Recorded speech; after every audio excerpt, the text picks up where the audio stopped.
हा जो आधीचा कोड आहे तो कंप्लीट मी इथे यूज करणार आहे, कॉपी पेस्ट केला आहे. सिम्पल मॅट्रिक्स ॲक्सेप्ट करायचा हा कोड आणि हा मॅट्रिक्स प्रिंट करायचा कोड. तुम्हाला ऑप्शनल आहे, मॅट्रिक्स प्रिंट करायचा असेल तर करा, नाही केला तरी चालेल. आता याच्यानंतर आपण चेक करणार आहे, हे इथून आपलं लॉजिक स्टार्ट झालं. इथे आपण काय चेक करणार आहे की तो स्क्वेअर मॅट्रिक्स आहे की नाही. कसं करणार, number of rose is equal number of columns आहेत का, असतील तर तो स्क्वेअर मॅट्रिक्स आहे, नसेल तर मी इथेच एल्समध्ये प्रिंट करून घेते, print F it is not square matrix.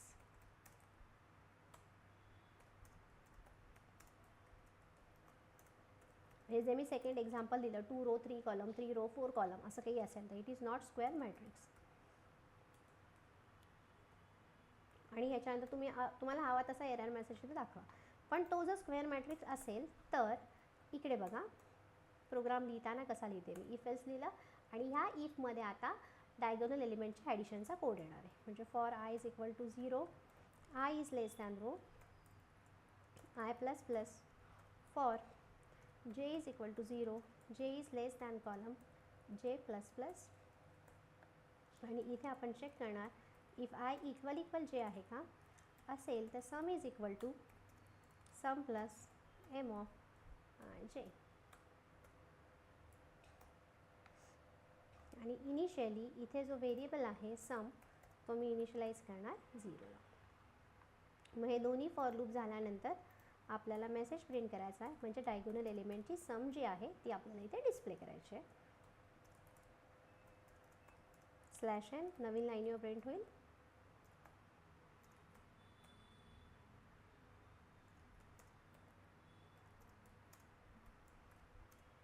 ते कशामध्ये आन्सर स्टोअर आहे तुमचं, सममध्ये आपला आन्सर स्टोअर आहे. कंपाईल करते, रन करते.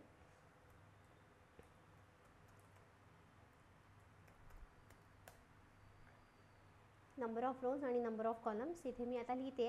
आता इथे कन्सिडर करा, मी 2 रो दिले, 3 कॉलम्स दिले, 1 2 3 4 5 6. तर इथे माझा हा मॅट्रिक्स प्रिंट झाला, पण तुमचा हा डायगोनल इथे एलिमेंट येणार नाहीत, कारण की तो स्क्वेअर मॅट्रिक्स नाही आहे. त्यामुळे मेसेज आला it is a not square matrix, त्यामुळे इथे ॲडिशन झालेली नाही आहे. नेक्स्ट प्रोग्राम परत एकदा कंपाईल करू, रन करू. नेक्स्ट प्रोग्रामसाठी इनपुट देऊयात. 2 रोज आणि 2 कॉलम्स इथे मी घेतले. तुम्ही किती रो किती कॉलम घेऊ शकता, 11 22 33 आणि 10. हे तुमचे डायगोनल एलिमेंट्स कुठले आहेत, 11 आणि 10 हे तुमचे डायगोनल एलिमेंट्स आहेत. ह्याची ॲडिशन इथे आपल्याला 21 करेक्ट डिस्प्ले झालेली आहे.